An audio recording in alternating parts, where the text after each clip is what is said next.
So welcome back. We'll continue in this film to see how people came to what was essentially an unfamiliar place, Coventry in the 60s, and who made Coventry their home. I am reminded of someone who did a lot to bring diverse communities together, and that was Bishop Simon Ward. Oh, indeed, yes. He used to invite people from different faiths to his place. And he was also very keen that a neutral place for people to get together was established in the city centre. And that is how Coventry Multi-Faith Forum came to acquire a room at Priory Visitor Centre. I think without his efforts, we would have continued to meet perhaps in obscure places, but that really started us off extremely well. It's good to see, actually, that the Multi-Faith Forum notion of the Peace Walk and Interfaith Dialogue has continued. If you think about the hustings we had with our MP candidates, it would never have happened without Priory Visitors Centre being a place of neutral conversation. That's true. And actually, Heritage Week now as well, a lot of our places of worship are opening up. It's quite as open houses. The work that we then went on to do as part of City of Culture. So it's sort of increased, isn't it? Little things, but quite incremental. Leading to sort of quite a peaceful interaction between all our faith groups in the city. I think we forget to mention Bishop Christopher as well, and his regular monthly talks with perceived leaders of faith groups to discuss issues that are common to all of us and their concerns. Ditto Dean John, particularly during COVID. One of the things he was particularly good at was asking members of Sacre Group A, how are you getting on? I know what you're doing. He was quite a mover in terms of developing the relationship between the political leads in our city. I think other people we need to acknowledge are Reverend Supriyo Mukherjee, who did a lot of the groundwork for the establishment of Coventry Multi-Faith Forum, and also Ramkrishan. He spoke about the importance of the Multi-Faith Forum when he was interviewed by a Japanese professor, Kiyotaka Sato, for his life story, and it's got pictures of the various events, the walks, for example, that you mentioned, and also reminders of some of the very interesting sort of stands that were taken, like the New Year Declaration of Faith Leaders in 2003, in concern about a possible war in Iraq, which I think is of historical significance.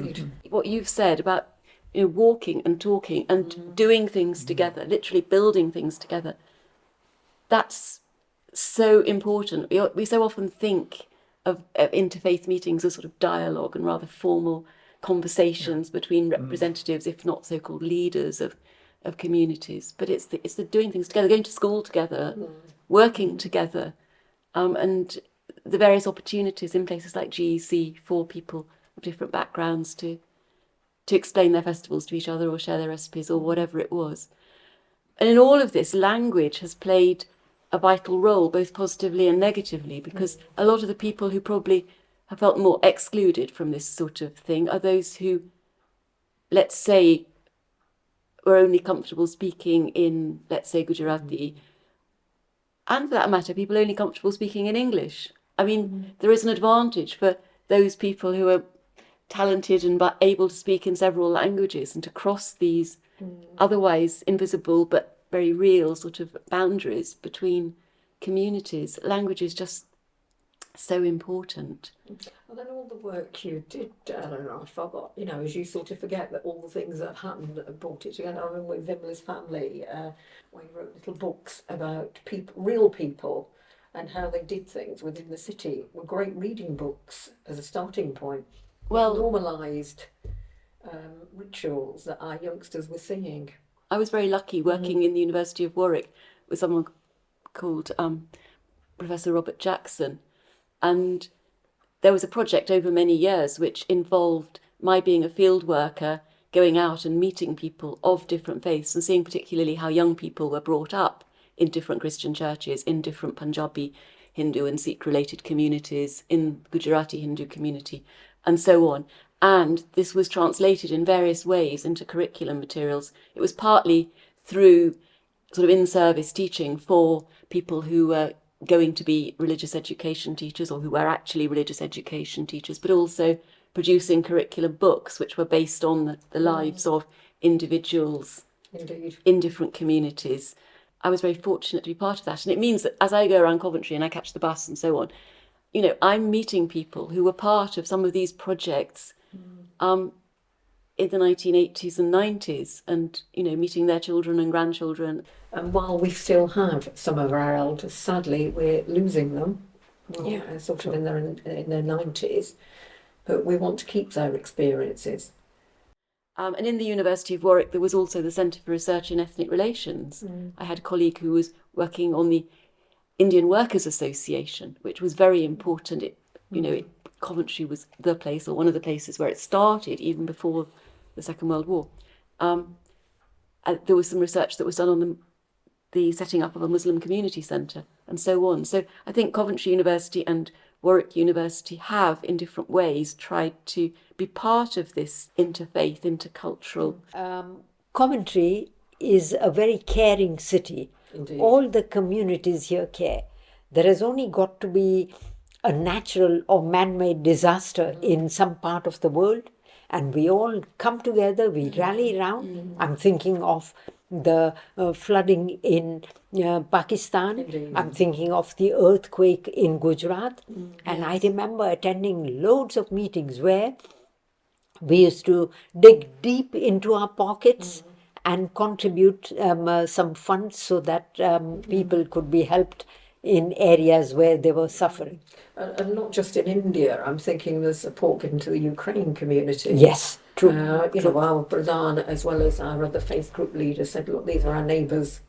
We need to be helping at this point. Yes. So, the whole kit and caboodle. Bosnia, guarantee Khalsa Aid will dive it straight into it, same with Islamic Relief, the Civic Society.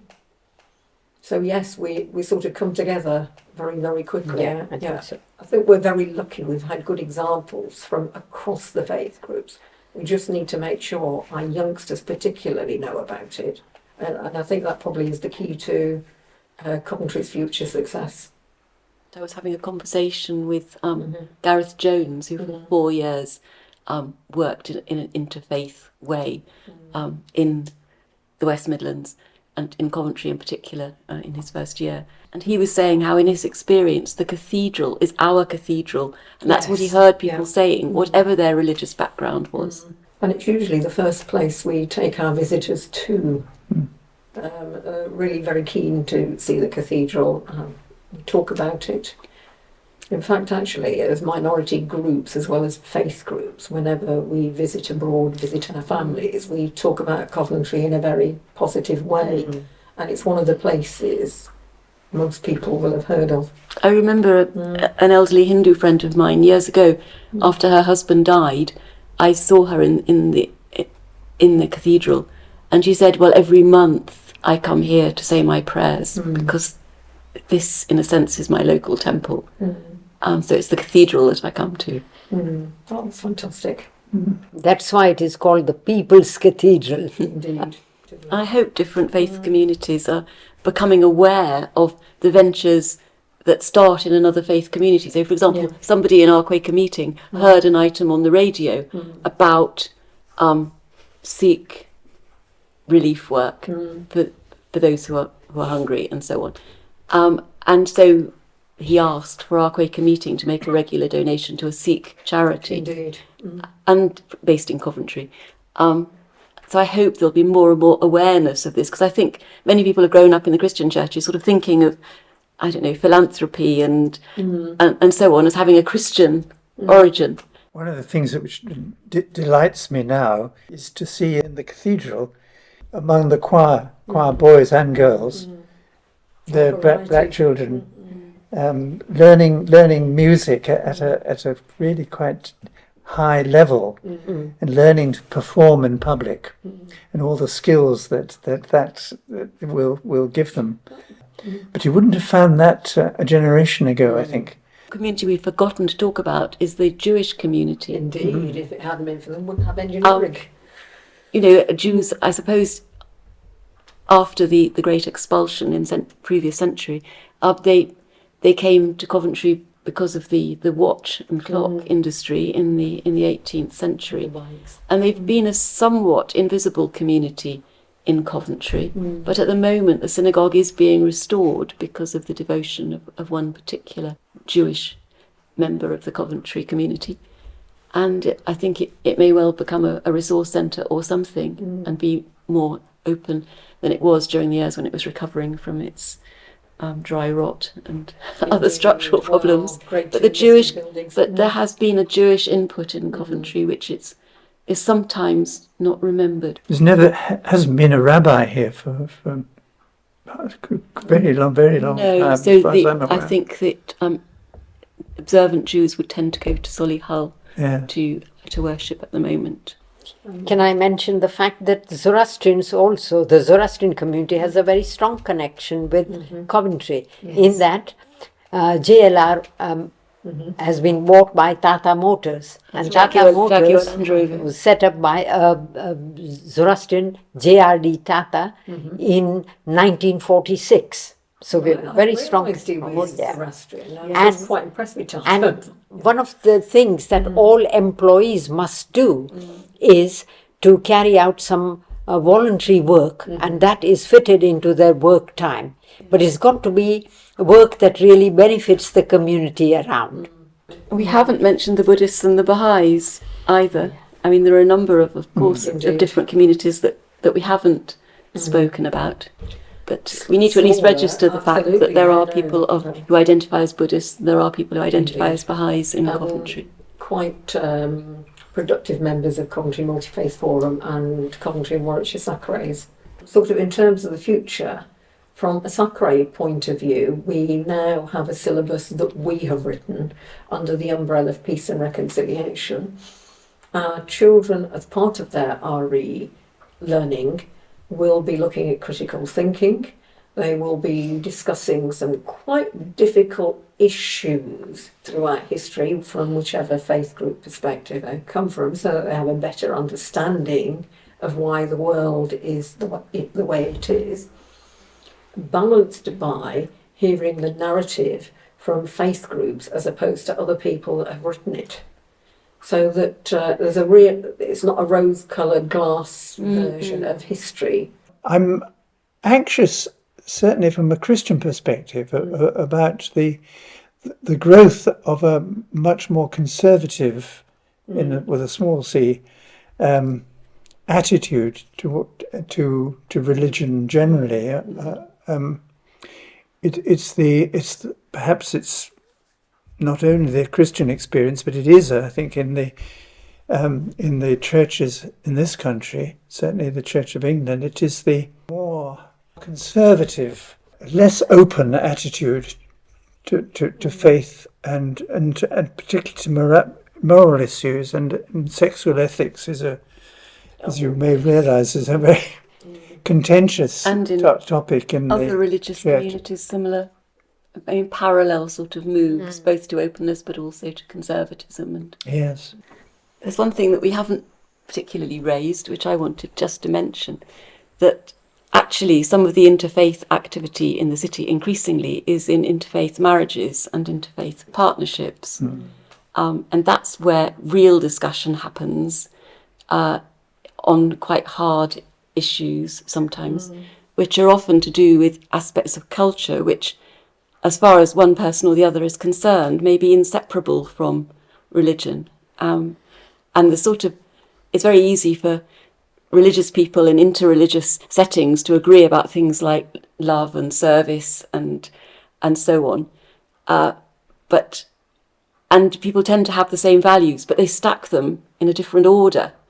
And so somebody from one community in a marriage may actually regard something like, I don't know, family honour very differently from somebody from a different community, or there may be very different attitudes to personal space, or to the importance of generosity and the level of expenditure, that these things differ between people of different communities. And it might seem to be because somebody is Hindu and different generations. It might seem to be because somebody is Hindu or somebody is Christian or whatever, but it's equally to do with coming from a particular South Asian or African or European background. And it can be within families that the real sort of interaction takes place, which forms the next generation. We have the largest, the most quickly growing part of the British population, and it's probably true of Coventry, is mixed. And that's not just mixed race or mixed nationality, but mixed faith very often. So we've got this integration happening at an individual, not just a family level, but within individuals who become more and more not just mixed, but spiritually plural themselves. There is more and more of a conversation within themselves between different values and different aspirations and different understandings. And that's the sort of fine grain of the diverse society, which I think is really important.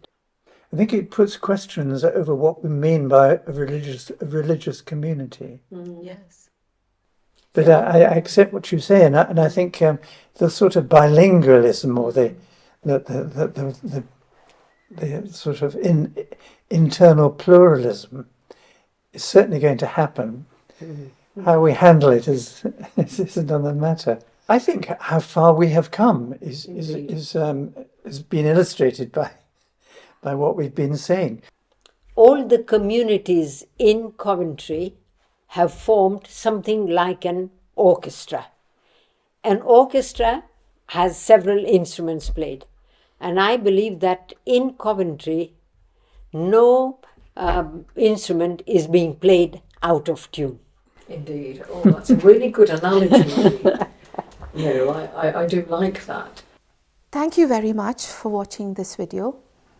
You will have heard in this video from Eleanor, a white Christian woman who married an Indian man and whose children grew up to celebrate a diversity of faiths, of identities, of cultures in their personal lives and also in their city.